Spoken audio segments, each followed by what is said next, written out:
انصاف پی دیں۔ امید کرتا ہوں میری ویڈیوز آپ کو پسند آ رہی ہوں گی۔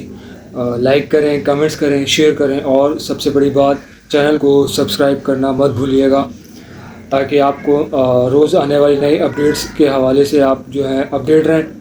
تو چلیں آج کی ویڈیو شروع کرتے ہیں۔ پاکستان کی سیاست میں اس وقت عجیب و غریب کھیل جاری ہے۔ ایک طرف صدر آصف علی زرداری چائنا کے دورے پر ہیں، تو دوسری طرف اسلام آباد میں امریکن اور ایرانین حکام کا میلہ لگا ہوا ہے۔ لیکن کیا یہ دورہ صرف ڈپلومیٹک ہے، یا پھر زرداری صاحب کو اسلام آباد سے دور رکھنے کا کوئی بڑا جگاڑ؟ آج ہم 28 امینڈمنٹ اور اس اسٹریٹجک سائیڈ لائننگ کی پوری کہانی ڈیکوڈ کریں گے۔ سوال یہ ہے کہ جب امریکہ اور ایران کے درمیان پاکستان میں اہم ترین پیس ٹاکس ہو رہی ہیں، تو ملک کا صدر اسلام آباد میں کیوں نہیں؟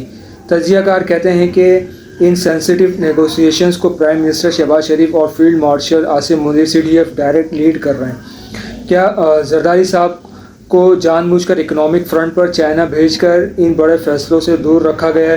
لیکن بات صرف سائیڈ لائننگ کی نہیں۔ جیو پولیٹیکل اینگل سے دیکھا جائے تو چائنا اس US ایران ڈیل کو گارنٹر بننا چاہتا ہے۔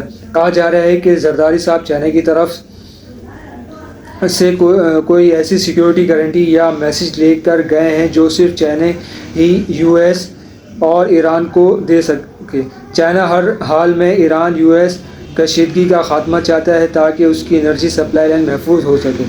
جب زرداری صاحب باہر ہیں، اسلام آباد میں 28 امینڈمنٹ کا شوشہ تیزی سے پھیل رہا ہے۔ اس جگاڑ کے 3 ممکنات مقاصد ہیں: پاورز کا خاتمہ، صدر کے بچے کچھ اختیارات کو مزید کم کرنا، میڈیکل فٹنس رول، نئے قوانین کے ذریعے صدر کی ایلیجیبلٹی پر سوال اٹھانا، انسٹیٹیوشنل سسٹم کو مکمل طور پر ایگزیکٹو اور CDF کے ہاتھ میں دینا۔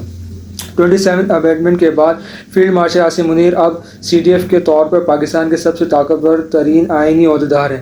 اب سسٹم کو شاید کسی ایسی سیاسی رکاوٹ کی ضرورت نہیں جو فیصلوں میں دیری کرے۔ نو لیگ اس وقت 1 پیج پر ہے، جبکہ PP کو پروٹوکول تو مل رہا ہے، لیکن ایکچوئل پاور شاید ہاتھ سے نکل رہی۔ کیا زرداری صاحب چائنا سے کوئی ایسا سرپرائز لائیں گے جو 28 امینڈمنٹ کے راستے روک لے، یا پھر یہ چائنا دورہ ان کی سیاسی ایگزٹ کی پہلی کڑی؟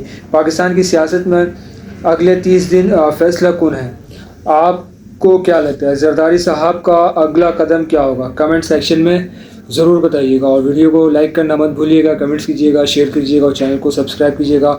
ملتے ہیں انشاءاللہ کسی نیکسٹ ویڈیو میں نئے ٹاپک کے ساتھ۔ تب تک کے لیے اللہ حافظ، اپنا بہت خیال رکھیے۔